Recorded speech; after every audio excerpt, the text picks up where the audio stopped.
Welcome back, everyone. Did you know that the #1 issue couples fight about is also a topic that many couples avoid discussing altogether? We're talking about money. According to a new survey, money fights are the second leading cause of divorce behind infidelity. So how do you protect your relationship from financial downfall? We thought, let's dive right into this on this Monday.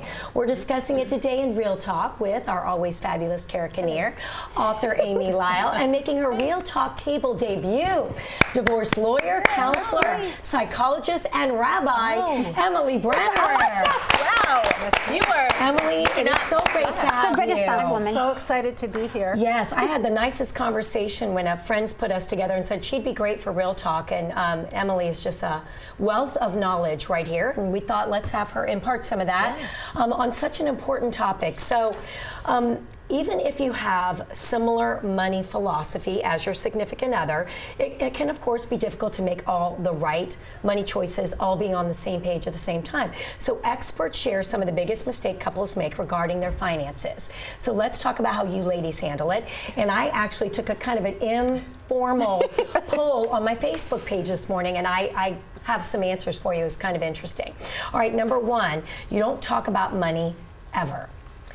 I will tell you, they know, the viewers know, my husband is like Clark Howard's brother, separated at birth. Wow. We never stop talking about it. Okay, so for me, it's a reality every day, 5, 10, every hour of every day. No, we talk about it a lot. How about you? Well, I'm not currently married, but if I were, I would be talking about it every day as well. Okay, so you are one of those, very important. budget-wise, like it's, you know the importance of that and staying and being on the right page then. Well, I think that there's such a thing as financial intimacy. Yeah. You know, just like we have sexual intimacy and we have emotional intimacy, there's also financial intimacy that has to do with showing up as a whole person, asking for what you want, being responsible. And we all know love goes out the window very, very fast when there are money problems. So, yeah, you know, I think you really have to talk about it. Right, and have to make it a priority because it is. How about you, Amy? How are you guys when it comes to all that and the kids and their budgeting now that they're getting older, college? I like a big picture. I want to know that we're saving for college, we're saving for retirement, but I don't want anyone in my day-to-day business. And so I think that a woman having her own source of income, I think it's really important, even if it's just a part-time job or even if it's, you know, people have Etsy shops or whatever they do to generate revenue. I think it really brings something to the marriage if you can have your own bucket of money. Right, like just your own to manage however you want without him being able to have access to it or to see it. It's your money. And he can have his, I don't want to be managing somebody else's money either. So he can, as long as people are reasonable. Right. And Cara, you manage the money. I do. You've mentioned on the show. I do, because my husband doesn't understand it. So I try to manage it. I do everything, which is fine. It can get a little overwhelming at times, but he's very kind of hands-off when it comes to like the financial situation. So at the beginning of the year, like this time of year, are you having a conversation about your budget for the year? Yes, and I need to be better about it because I will just say to him every once in a while, stop spending money. You know, like if there's like a bunch of Amazon stuff, I'm like, don't buy anything else from Amazon. He's like, okay. You know, so that's how we communicate. It's very mature. It's very mature. I will say, you're like, we're going to Tahiti. Stop buying Amazon. Right, if it works. Yeah. If it works, that's what, because the problem is when there's a power struggle. It sounds to me like there's not a power struggle and you're not worried that he has to do something behind your back in order to do it. And it sounds like you wouldn't do anything behind his back, but there's, you know, financial infidelity is a major kind of infidelity. Trust me. And it destroys trust.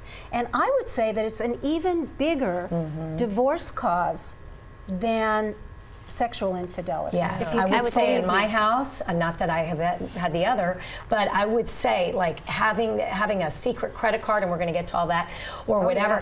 If you've said you weren't going to do it and you're on the same page and you do, I mean, well, to Jim, it speaks to your character. Oh, absolutely. It does. Now, I will say, in my informal poll on Facebook, a lot of women, and to your point, Lee is one of the smartest, brightest individuals I know. I want you to know. So when Cara goes, he doesn't handle that. A lot lot of women wrote that exact same thing. Are you kidding? And their husbands are all smart, successful. I know these men, but they were all, it was surprising. Most women said, he doesn't want any part of it. I manage it all. However, privately on private message, I had about 5 women say, my husband saw the writing on the wall as a single woman, and when we were single and just starting to date, and he's like, no way, I got this. But it was interesting. They didn't want to share that necessarily in front of everyone, but their significant other saw enough and said, I think that I may be more responsible than you. So let's turn to that.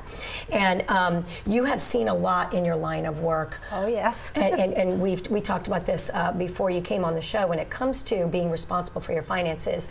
And this is a big point of contention, correct? Right, when couples are going through divorce. It's very big when couples are going through a divorce, and oftentimes the resentment has been building for years and years and years. I will say, excuse me, the resentment on whose part? On the wife, let's say, oh, I feel like a little girl, like I can't do this, or resentment on the spouse who maybe said, I gave her everything and it still wasn't enough. Both. Both. Yeah. I've heard both. In fact, Amy and I were talking before the show exactly about this, about, a man will come in for a divorce and say, what? Why should I give her my money? I've supported her for the last 30 years. Didn't I give her everything she wants? Why do I need to support her now? And the answer is, it's not your money. It was both of your money. This was marital money. So I tell people, talk about it. Talk about it in the beginning. Get an analog for living together. Get on the same page. At least talk. If somebody wants to be a stay-at-home, monetize that. Well, I was just going to say, yes, that's what my thought was exactly. Was like, well, then maybe you should invoice him at the end of every week. If you're taking care of those children, and I'd say your going rate is about $1,500 an hour. I'm going to be I will say this. Amen. And how many women also who have a lesser earning job, maybe a part-time job or whatever, are still full-time at home. And we all know if you have never been full-time at home, you can't imagine how many people it would take if you were hiring a staff to replace the people at home. Everything from shopping to laundry. And so we just, people don't understand what they do. You'll have a man, sometimes I see a man who for decades has been through thick and thin, not wanting his wife to know if there have been financial troubles and thinking that that's right, that that's his job, and yet building a resentment. Oh, she doesn't appreciate what I do, or she's resenting that he's traveling and she's at home feeling dumpy. Right. So I think in general, talk. The economy of your marriage is like the running of your business. Yeah. What were we saying about that, Amy? Yeah. Well, I mean, I've been divorced, and I think the finances were a huge part of it. We had a lot of money, and then we had no money, but I didn't know that we didn't have any money. Right. So, why? And because he was protecting you from that? Right. I think he didn't want to hurt my feelings, and I was still working, and so it was just a mess, and it was a mess. And to your point, I think integrity goes into that when you start shuffling money around or not being really, really honest about where you're spending money. I think it becomes a character issue. Yes, well, yeah, and if you're both trying to kind of take care of each other, I feel like everyone enters a relationship with rose-colored glasses, but in the fact that you respect your partner, you want the best for them, and then if things get out of hand, why is it so hard for us to tell our teammate, look, I'm struggling with this and I need your help? It's really hard for men. Yes. I think for men, they feel like a failure. And I mean, it was a time when the economy was crashing around us. We were both in sales. My job was a little bit more protected than his job. And so I think a little bit I had my head in the sand. And a lot of it was he didn't want to expose me to the reality. Yeah. See, Jim won't let us keep. I mean, and it's been great. In the bad times, he was like, "We are battening down the hatches. Things are better," but he's still like, "We are doing this. We are doing that. What if the kids start going to private school?" So, I mean, it is total disclosure all the time, except when it's not. And when I tried to do, and it was dumb. I don't even know why I did it. What my motivation was. you know, did a little spending on something, and he's like, have you done that? And I said, yeah, I actually did. I have a few thousand, and I mean, it looked like I had driven a knife through his heart, and it isn't easy for me to talk about. And it was more like I wanted clothes for work, and he's like, then talk to me about it. Yeah. Don't go racking up debt. And it was for a few, but he's like, think about interest, all those things. To him, it was a personal affront on our marriage, and it's been, you know, I apologized, and I guess I didn't take it that serious. I was like, it's okay. I got this. I make my own money. And on that note, well, I know you do. Do you have your own money from him or not really?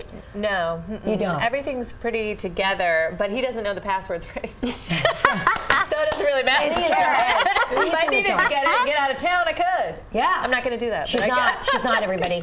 But so you don't, because it's all one. Yeah. Do you, Amy?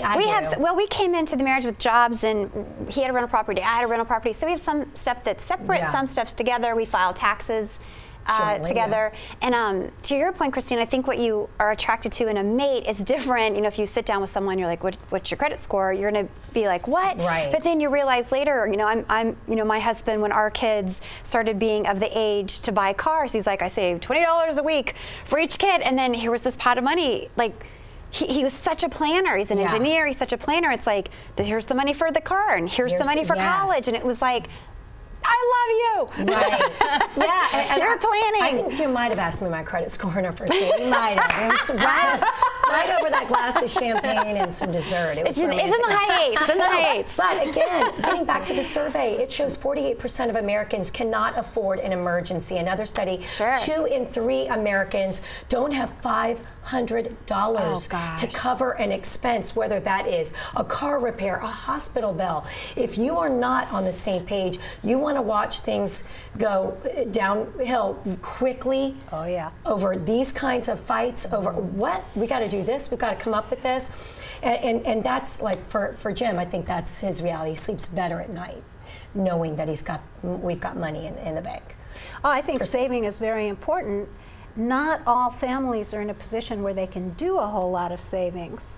You know, we're lucky when we're in families where we can, but if you're in a family that lives paycheck to paycheck, you still need to really sit down, talk about your priorities, talk about what you're going to do. How are you going to manage that? Yeah. Because I can tell you from my office, it's when that unexpected thing happens, you find out that I had a client where they hadn't paid taxes for a decade. Oh my goodness. No, because they didn't want them to, you know, it's like this trying to pretend that we are able to afford a lifestyle that we can't, because you're so afraid that you'll disappoint your spouse, and in the end what you're doing is you're basically being unfaithful. Yes. I would say that's what I mean by financial infidelity. It's so true. I hate that we have to wrap, and I'm sorry to cut you off. We could go on and on. Weigh in on our Facebook page, offer some great tips and advice. What makes it work in your relationship? We'd love to hear.